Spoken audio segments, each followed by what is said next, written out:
వారు పెద్దగా కార్యక్రమాలకు కానీ ఎక్కడ పిలిచినటువంటి పరిస్థితి లేదు. సరే మేము కూడా సరే పార్టీలో చేరాం.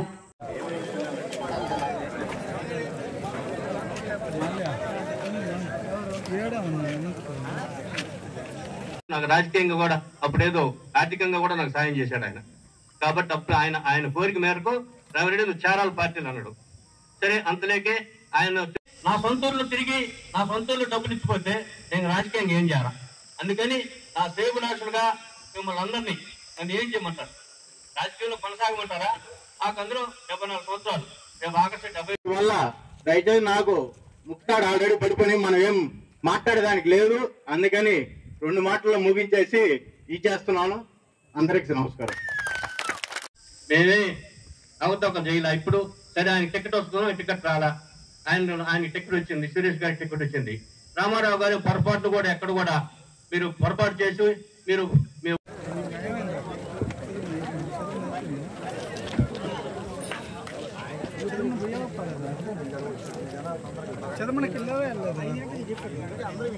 నేను గవర్నమెంట్ కి అగనిస్ట్ గా నేను కాంగ్రెస్ పార్టీ తరఫున గెలిచి తెలుగుదేశం పార్టీ అధికారులు ఉంటే నేను ప్రతి గ్రామానికి ఇక్కడ వచ్చారు, పిల్లకాయలు వచ్చారు, పెద్దవాళ్ళందరికీ తెలుసు.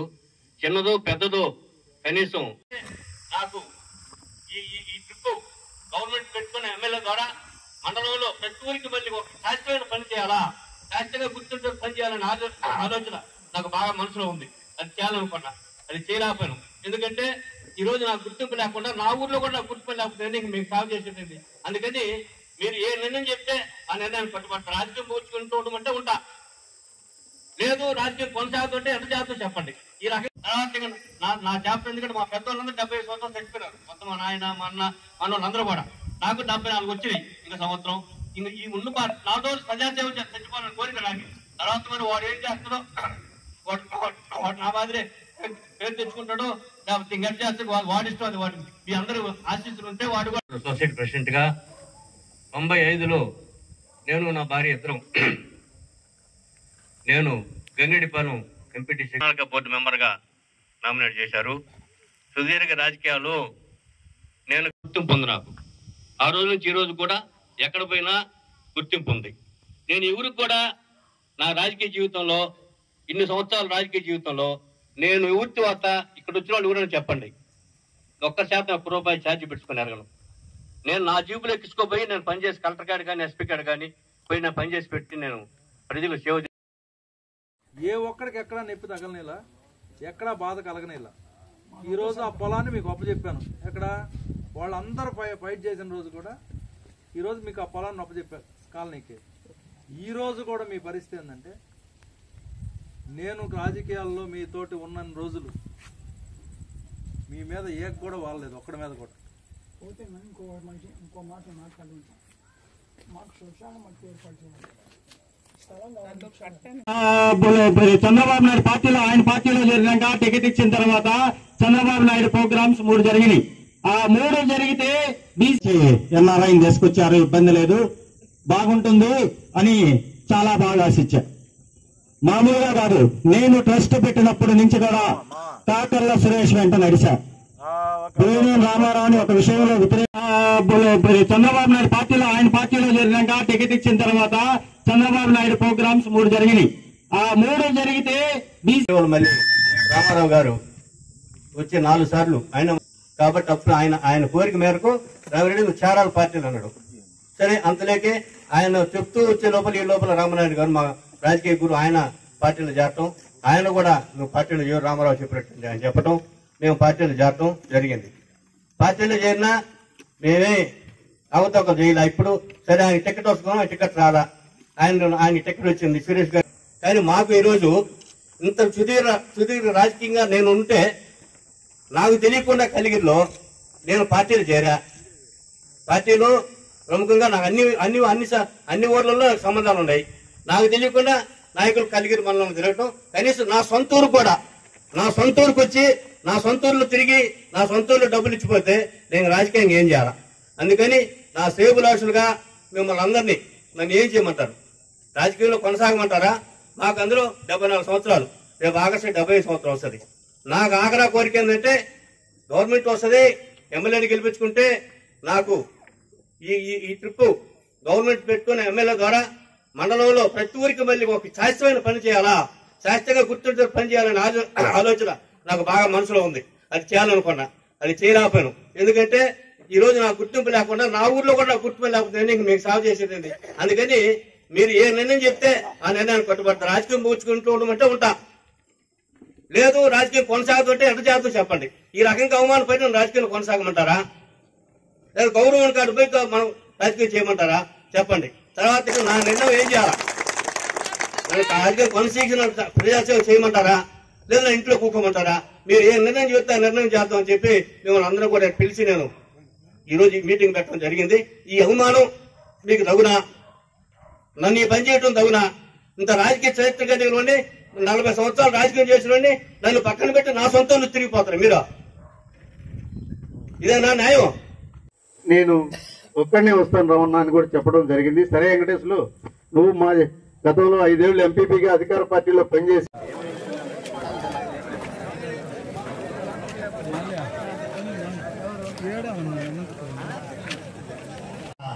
వారు పెద్దగా కార్యక్రమాలకు కానీ ఎక్కడా పిలిచినటువంటి పరిస్థితి లేదు. సరే మేము కూడా సరే పార్టీలో చేరాం. నాకు రాజకీయంగా కూడా అప్పుడేదో ఆర్థికంగా కూడా నాకు సాయం చేశాడు ఆయన.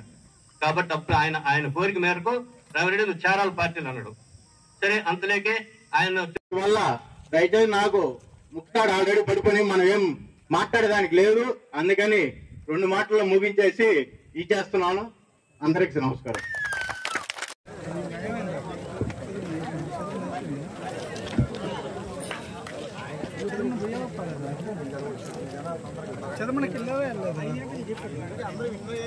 మేమే అవతొక జైలా. ఇప్పుడు సరే ఆయన టికెట్ వస్తున్నాం, టికెట్ రాలా. ఆయన టికెట్ వచ్చింది, సురేష్ గారి టికెట్ వచ్చింది. రామారావు గారి పొరపాటు కూడా ఎక్కడ కూడా మీరు పొరపాటు చేసి నేను గవర్నమెంట్ కి అగనిస్ట్ గా నేను కాంగ్రెస్ పార్టీ తరఫున గెలిచి తెలుగుదేశం పార్టీ అధికారులు ఉంటే నేను ప్రతి గ్రామానికి మీకు వచ్చారు పిల్లకాయలు వచ్చారు, పెద్దవాళ్ళందరికీ తెలుసు. చిన్నదో పెద్దదో కనీసం సొసైటీ ప్రెసిడెంట్ గా 95లో నేను నా భార్య ఇద్దరం నేను గంగిడిపాలెం ఎంపీటీసీ బోర్డు మెంబర్ గా నామినేట్ చేశారు. సుదీర్ఘ రాజకీయాలు నేను నా సొంతూరులో తిరిగి నా సొంతూరులో డబ్బులు ఇచ్చిపోతే నేను రాజకీయంగా ఏం చేయాలా? అందుకని నా సేవనాశులుగా మిమ్మల్ని అందరినీ నన్ను ఏం చేయమంటారు? రాజకీయంలో కొనసాగమంటారా? నాకు అందులో 74 సంవత్సరాలు, రేపు ఆగస్టు 70 పరిస్థితి ఉంది. కాకపోతే అనంతపురంలో ఇప్పుడు ఆయన పార్టీలో చేరారు కదా, మధ్యలో రామిరెడ్డి వైసీపీలోకి పోయినా కూడా అది నామకే వస్తుంది. నేను ఎప్పుడన్నా వాళ్ళ ఇంటికి వస్తే ఎప్పుడు ఆయన ఇంట్లో జ్యోతి పేపర్ ఉంటుంది. ఈరోజు మీ అందరి ముందు నిలబడే అవకాశం కల్పించినటువంటి రామన్నకి, రామజీవరెడ్డికి మీ అందరికీ కూడా హృదయపూర్వక ధన్యవాదాలు తెలియజేసుకుంటూ అందరం కూడా కలిసికట్టుగా పార్టీ నిర్ణయానికి కలిసికట్టుగా కలిసిమెలిసి ఈ నియోజకవర్గంలో శాసనసభ్యుడిగా పోటీ చేసినటువంటి కాకర్ల సురేష్ గారికి కానీ గుర్తింపు ఉంది. నాకు ఆ రోజు నుంచి ఈ రోజు కూడా ఎక్కడ పోయినా గుర్తింపు ఉంది. నేను ఎవరికి కూడా నా రాజకీయ జీవితంలో ఇన్ని సంవత్సరాల రాజకీయ జీవితంలో నేను ఎవరి వార్త ఇక్కడ వచ్చిన వాళ్ళు ఎవరైనా చెప్పండి, 1% ₹1 ఛార్జీ పెట్టుకుని ఎరగను. నేను నా జీబులో ఎక్కించుకోపోయి నేను పనిచేసి కలెక్టర్ గారు కానీ ఎస్పీ గారు కానీ పోయి నా పనిచేసి పెట్టి నేను ప్రజలకు సేవ అన్ని కూడా పరిష్కరించుకునే దానికి మన వంతు మనం అందరం కూడా కలిసికట్టుగా ముందుకు పోవాలని మనస్ఫూర్తిగా కోరుకుంటూ ఇప్పటికైనా వాళ్ళు మనందరినీ కలుపుకొని ఐకమత్యంగా ముందుకు పోతారని మంచి మనసుతో అలా జరుగుతుందని కలియుగ ప్రత్యక్ష దైవం వెంకటేశ్వర స్వామి సాక్షిగా ఆ విధంగా జరుగుతుందని మనస్ఫూర్తిగా నేను కోరుకుంటూ సెలవు తీసుకుంటున్నాను.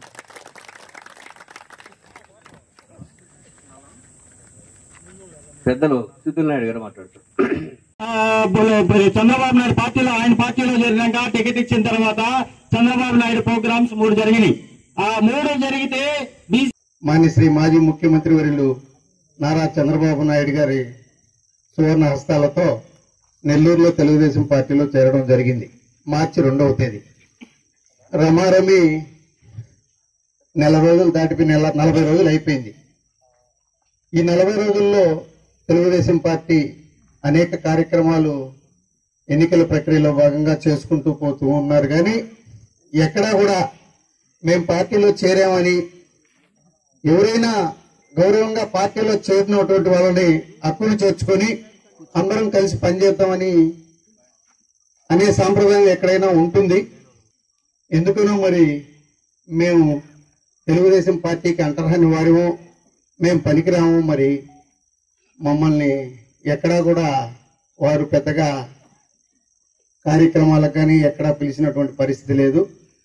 ఇప్పటికైనా వాళ్ళు మనందరినీ కలుపుకొని ఐకమత్యంగా ముందుకు పోతారని మంచి మనసుతో అలా జరుగుతుందని కలియుగ ప్రత్యక్ష దైవం వెంకటేశ్వర స్వామి సాక్షిగా ఆ విధంగా జరుగుతుందని మనస్ఫూర్తిగా నేను కోరుకుంటూ సెలవు తీసుకుంటున్నాను. మళ్ళీ రామారావు గారు వచ్చి 4 సార్లు ఆయన కాబట్టి అప్పుడు ఆయన కోరిక మేరకు రామిరెడ్డి నువ్వు చేరాల పార్టీలు అన్నాడు. సరే, అంతలేకే ఆయన చెప్తూ వచ్చే లోపల ఈ లోపల రామనాయుడు గారు మా రాజకీయ గురువు ఆయన పార్టీలో చేరటం, ఆయన కూడా నువ్వు పార్టీలో చేరు రామారావు చెప్పినట్టు ఆయన చెప్పటం, మేము పార్టీలో చేరటం జరిగింది. పార్టీలో చేరినా మేమే అవతొక చేయాల. ఇప్పుడు సరే ఆయన టికెట్ వస్తున్నాం, టికెట్ రాలా, ఆయన టికెట్ వచ్చింది సురేష్ గారు. కానీ మాకు ఈరోజు ఇంత సుదీర్ఘ రాజకీయంగా నేను ఉంటే నాకు తెలియకుండా కలిగిరిలో నేను పార్టీలు చేరా. పార్టీలో ప్రముఖంగా నాకు అన్ని ఊర్లలో సంబంధాలు ఉన్నాయి. నాకు తెలియకుండా నాయకులు కలిగిరి మనలో తిరగటం, కనీసం నా సొంత ఊరు కూడా, నా సొంత ఊరికి వచ్చి నా సొంత ఊర్లో తిరిగి నా సొంత ఊర్లో డబ్బులు ఇచ్చిపోతే నేను రాజకీయంగా ఏం చేయాలా? అందుకని నా సేబులాషులుగా మిమ్మల్ని అందరినీ నన్ను ఏం చేయమంటారు? రాజకీయంలో కొనసాగమంటారా? మాకు అందరూ 74 సంవత్సరాలు, రేపు ఆగస్టు 75 సంవత్సరం వస్తుంది. నాకు ఆఖరా కోరిక ఏంటంటే గవర్నమెంట్ వస్తుంది, ఎమ్మెల్యేని గెలిపించుకుంటే నాకు ఈ ట్రిప్ గవర్నమెంట్ పెట్టుకుని ఎమ్మెల్యే ద్వారా మండలంలో ప్రతి ఊరికి మళ్ళీ ఒక శాస్త్రమైన పని చేయాలా, శాస్త్రంగా గుర్తుంటే పని చేయాలనే ఆలోచన నాకు బాగా మనసులో ఉంది. అది చేయాలనుకున్నా, అది చేయలేకపోయాను. ఎందుకంటే ఈ రోజు నాకు గుర్తింపు లేకుండా నా ఊర్లో కూడా నాకు గుర్తింపు లేకపోతే మీకు సాగు చేసేది.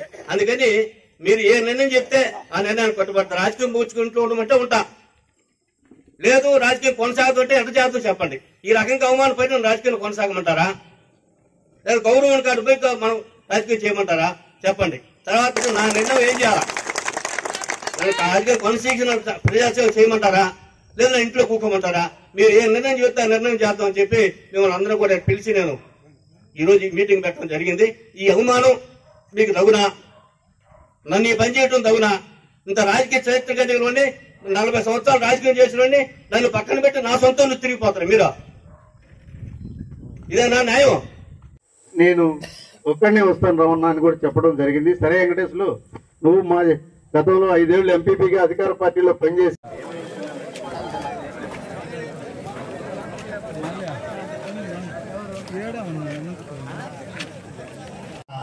వారు పెద్దగా కార్యక్రమాలకు కానీ ఎక్కడా పిలిచినటువంటి పరిస్థితి లేదు. సరే, మేము కూడా సరే పార్టీలో చేరాం. నాకు రాజకీయంగా కూడా అప్పుడేదో ఆర్థికంగా కూడా నాకు సాయం చేశాడు ఆయన. కాబట్టి అప్పుడు ఆయన కోరిక మేరకు రామిరెడ్డి నువ్వు చేరాల పార్టీలు అన్నాడు. సరే, అంతలేకే ఆయన వల్ల దయచేసి నాకు ముక్తాడు ఆల్రెడీ పడిపోయి మనం ఏం మాట్లాడేదానికి లేదు. అందుకని 2 మాటల్లో ముగించేసి ఇచ్చేస్తున్నాను. అందరికీ నమస్కారం.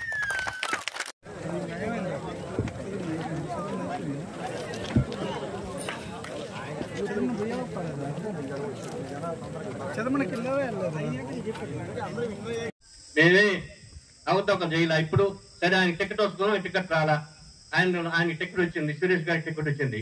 రామారావు గారు పొరపాటు కూడా ఎక్కడ కూడా మీరు పొరపాటు చేసి నేను గవర్నమెంట్ కి అగనిస్ట్ గా నేను కాంగ్రెస్ పార్టీ తరఫున గెలిచి తెలుగుదేశం పార్టీ అధికారులు ఉంటే నేను ప్రతి గ్రామానికి మీకు వచ్చారు పిల్లకాయలు వచ్చారు, పెద్దవాళ్ళందరికీ తెలుసు.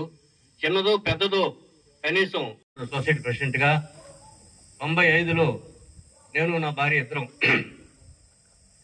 నేను గంగిడిపాలెం ఎంపీటీసీ బోర్డు మెంబర్ గా నామినేట్ చేశారు.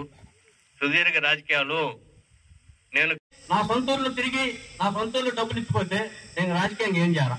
అందుకని నా సేవలాషులుగా మిమ్మల్ని అందరినీ నన్ను ఏం చేయమంటారు? రాజకీయంలో కొనసాగమంటారా?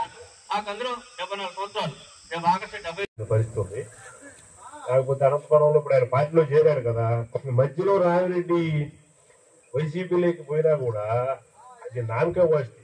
నేను ఎప్పుడన్నా వాళ్ళ ఇంటికి వస్తే ఎప్పుడు ఆయన ఇంట్లో జ్యోతి పేపర్ ఉంటుంది. ఈరోజు మీ అందరి ముందు నిలబడే అవకాశం కల్పించినట్టు రామన్నకి, రామజీవి రెడ్డికి, మీ అందరికీ కూడా హృదయపూర్వక ధన్యవాదాలు తెలియజేసుకుంటూ అందరం కూడా కలిసికట్టుగా పార్టీ నిర్ణయానికి కలిసికట్టుగా కలిసిమెలిసి ఈ నియోజకవర్గంలో శాసనసభ్యుడిగా పోటీ చేసినటువంటి కాకర్ల సురేష్ గారికి కానీ గుర్తింపు ఉంది. నాకు ఆ రోజు నుంచి ఈ రోజు కూడా ఎక్కడ పోయినా గుర్తింపు ఉంది.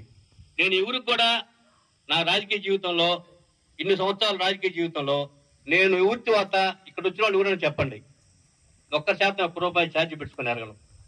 నేను నా జీబులో ఎక్కించుకోపోయి నేను పనిచేసి కలెక్టర్ గారు కానీ ఎస్పీ గారు కానీ పోయి నేను పనిచేసి పెట్టి నేను ప్రజలకు సేవ అన్ని కూడా పరిష్కరించుకునే దానికి మన వంతు మనం అందరం కూడా కలిసికట్టుగా ముందుకు పోవాలని మనస్ఫూర్తిగా కోరుకుంటూ, ఇప్పటికైనా వాళ్ళు మన అందరినీ కలుపుకొని ఐకమత్యంగా ముందుకు పోతారని మంచి మనసుతో అలా జరుగుతుందని కలియుగ ప్రత్యక్ష దైవం వెంకటేశ్వర స్వామి సాక్షిగా ఆ విధంగా జరుగుతుందని మనస్ఫూర్తిగా నేను కోరుకుంటూ సెలవు తీసుకుంటున్నాను.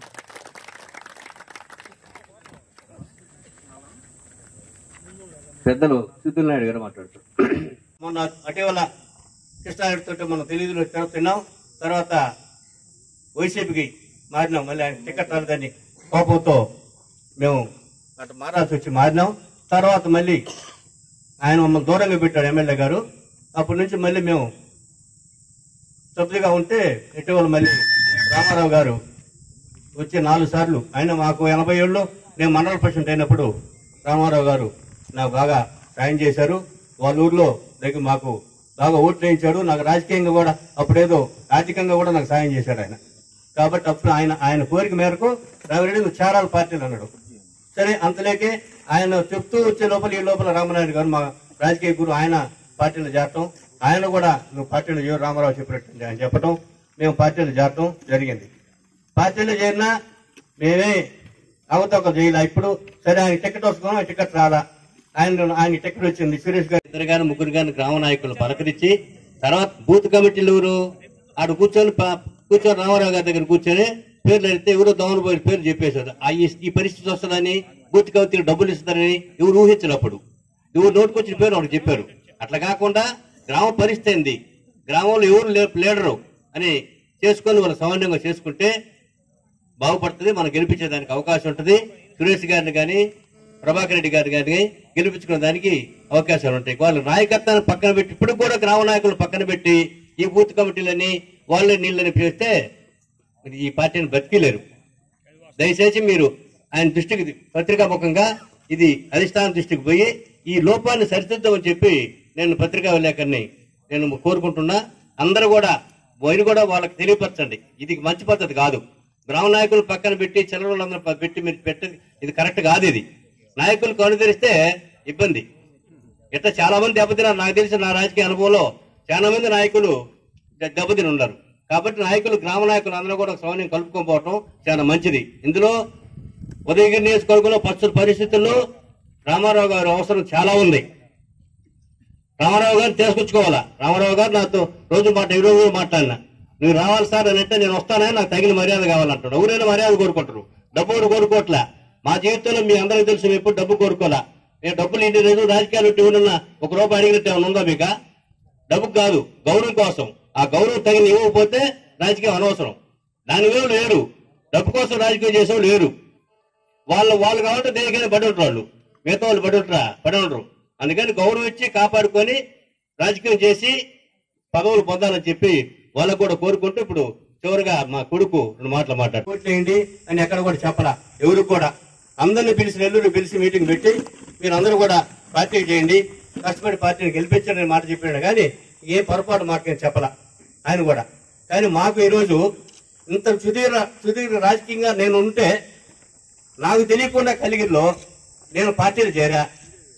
పార్టీలో ప్రముఖంగా నాకు అన్ని ఊర్లలో సంబంధాలు ఉన్నాయి. నాకు తెలియకుండా నాయకులు కలిగిరి మనలో తిరగటం, కనీసం నా సొంత ఊరుకు వచ్చి నా సొంత ఊర్లో తిరిగి నా సొంత ఊర్లో డబ్బులు ఇచ్చిపోతే నేను రాజకీయంగా ఏం చేయాలా? అందుకని నా సేవలాషులుగా మిమ్మల్ని అందరినీ నన్ను ఏం చేయమంటారు? రాజకీయంలో కొనసాగమంటారా?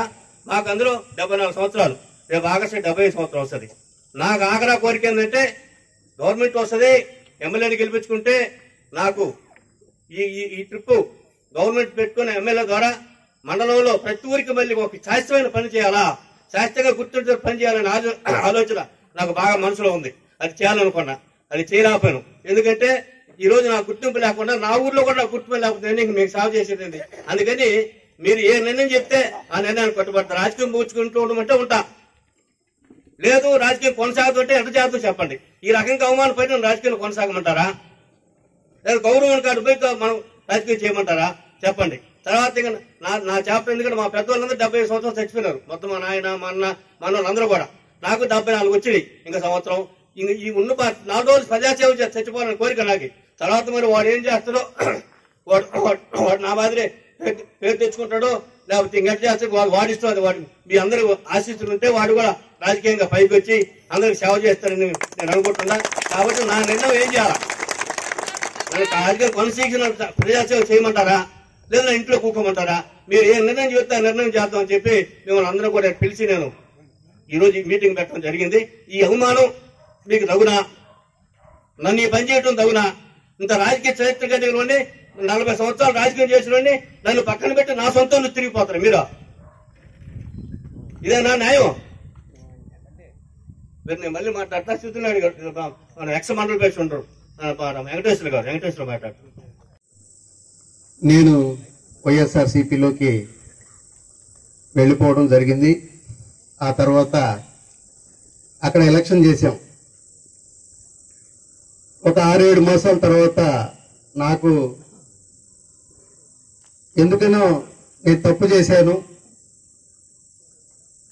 నాకు ఈ పార్టీలో పెద్దగా ప్రాముఖ్యత ఉండదు, నేను ఎవరికైనా చేయాలనుకున్నా కానీ ఏమీ చేయలేనేమో అనేటువంటి ఒక మంచి ఆలోచన చేసి తదుపరి నా మిత్రులు శ్రేయోభిలాషులను కూడా కొంతమందిని సలహాలు సూచనలు తీసుకొని సంవత్సరం తర్వాత 2021 జనవరి 26 రిపబ్లిక్ డే రోజున కలిగిరిలో పాత్రికేయ మిత్రులందరినీ పిలుచుకొని ఒక చిన్న సమావేశం ఏర్పాటు చేసుకొని వైఎస్ఆర్సీపీకి రాజీనామా చేసి నేను మామూలుగా ఉన్నాను.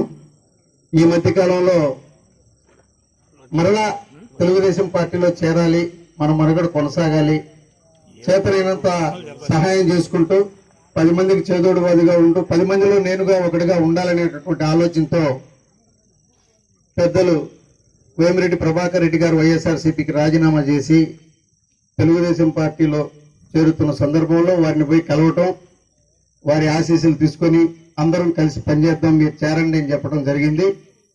వారి సారథ్యంలో జాతీయ పార్టీ అధ్యక్షులు మాన్యశ్రీ మాజీ ముఖ్యమంత్రి వర్యులు నారా చంద్రబాబు నాయుడు గారి సువర్ణ హస్తాలతో నెల్లూరులో తెలుగుదేశం పార్టీలో చేరడం జరిగింది. మార్చి 2వ తేదీ. రమారమి నెల రోజులు దాటిపోయి 40 రోజులు అయిపోయింది. ఈ 40 రోజుల్లో తెలుగుదేశం పార్టీ అనేక కార్యక్రమాలు ఎన్నికల ప్రక్రియలో భాగంగా చేసుకుంటూ పోతూ ఉన్నారు. కానీ ఎక్కడా కూడా మేము పార్టీలో చేరామని ఎవరైనా గౌరవంగా పార్టీలో చేరినటువంటి వాళ్ళని హక్కును చేర్చుకొని అందరం కలిసి పనిచేద్దామని అనే సాంప్రదాయం ఎక్కడైనా ఉంటుంది. మేము కూడా గతంలో చాలా మంది పార్టీలో చేరినటువంటి వాళ్ళతో కలిసి పనిచేసాం, ఆ అనుభవం కూడా ఉంది.